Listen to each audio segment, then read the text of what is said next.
Hello friends, அனைவருக்கும் காலை வணக்கம். இன்னைக்கு வந்து திங்கக்கிழமை. நம்ம வீட்டு திங்கக்கிழமை சமையல கொஞ்சம் அப்படியே ரஃபா பார்க்கலாம் வாங்க.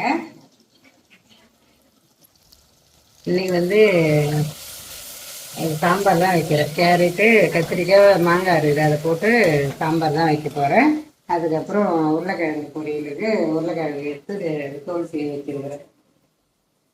பருப்பும் வேக வச்சு கடைஞ்சி வச்சிட்டேன். ஏன்னா இன்னைக்கு கேமராமேன் வந்து கொஞ்சம் லேட்டாக வந்துட்டாங்க. அதனால வந்து கொஞ்சம் வேலையெல்லாம் முடிச்சுட்டேன். சாதமும் வெந்து வடி விட்டுட்டேன். காலைல டிஃபனுக்குமே நான் உப்புமா செஞ்சுட்டேன். இன்றைக்கி மாவு எதுவுமே இல்லை, ஒரு ஐடியாவும் இல்லை. காலைல பிரேக்ஃபாஸ்ட்னா செய்யலான்ட்டு அதனால் வந்து உப்புமா செஞ்சாச்சு. உப்புமா பண்ணியுமே நம்ம வீட்டில் ரொம்ப நாள் ஆகுது. அதனால் இன்றைக்கி ரவை உப்புமா பண்ணியாச்சு.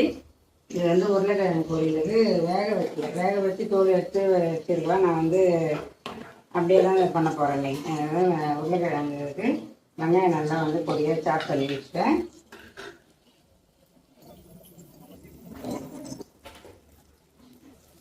கேரட்டு, கத்திரிக்காய் போட்டு நல்லா வதங்கிட்டு இதில் குழம்பு மிளகாத்தூள் ஒரு 2 ஸ்பூன் சேர்த்துக்கிறேன்.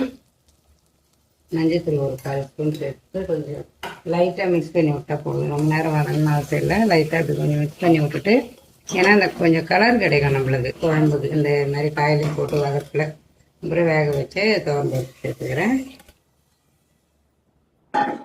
ஏன்னா நல்லா காஞ்சதும் ஒரு ஸ்பூன் கடுகு சேர்த்துக்கிறேன். கடுகு நல்லா பொரிஞ்சதும் சாப் பண்ண வெங்காயம் சேர்த்துக்கலாம்.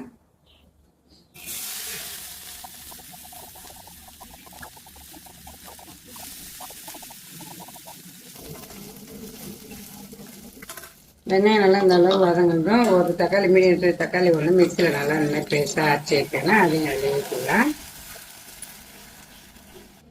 சாம்பார் நல்லாவே கத்திரிக்காய், கேரட்டு வெந்துடுது. ஒரு பாதி மாங்காய் கட் பண்ணி வச்சுருந்தேன், அந்த மாங்காவை சேர்த்துக்கலாம். அது ஒரு கொதி வந்ததும் புளி ஊற்றி சாம்பார் வேலை முடிஞ்சுது. அதுக்கப்புறம் இந்த தக்காளியுமே ஊற்றி நல்லாவே வந்து இந்த அளவு வதங்கிட்டு இப்போ கட் பண்ண உருளைக்கிழங்கு இதிலே சேர்த்துக்கிறேன்.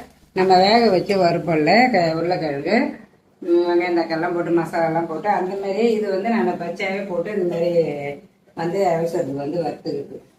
அவசரத்துக்குனா நம்ம போட மறந்துட்டோம்னா உருளைக்கிழங்கு வந்து வேக வைக்க குக்கரில் பருப்போடே போட்டுருவேன். அது இன்னைக்கு போடல. அதனால இந்த மாதிரியே கொஞ்சம் பண்ணோம்னா அது வேக வச்சு பண்ண மாதிரியே நல்லாயிருக்கும் டேஸ்ட்டு. இப்போ மாங்காய் போட்டு லைட்டாக ஒரு கொதி வந்தது. இப்போ புளி ஊற்றிக்கலாம். மாங்காய் வந்து கொஞ்சம் வந்து இலசன மாங்காய் தான், ஆனால் டேஸ்ட்டு நல்லா இருக்குது. ரொம்ப கரையவும் மாட்டேங்குது. அதனால் கொஞ்சம் ஒரு கொதி வந்தாலே போதும். உருளைக்கிழங்கு பொரியலுக்கு மஞ்சத்தூள் ஒரு 1/4 ஸ்பூன் சேர்த்துருக்கேன். மிளகாத்தூள் ஒரு ஸ்பூன் சேர்த்துக்கலாம். சாம்பாருமே புளி ஊற்றி நல்லா ஒரு கொதி அளவுக்கு வந்துருக்கு. உருளைக்கிழங்குமே தேவையான அளவு தண்ணி சேர்த்துக்கிறேன். கொஞ்சமாக வந்து பெருங்காயம் சேர்த்துக்கலாம்.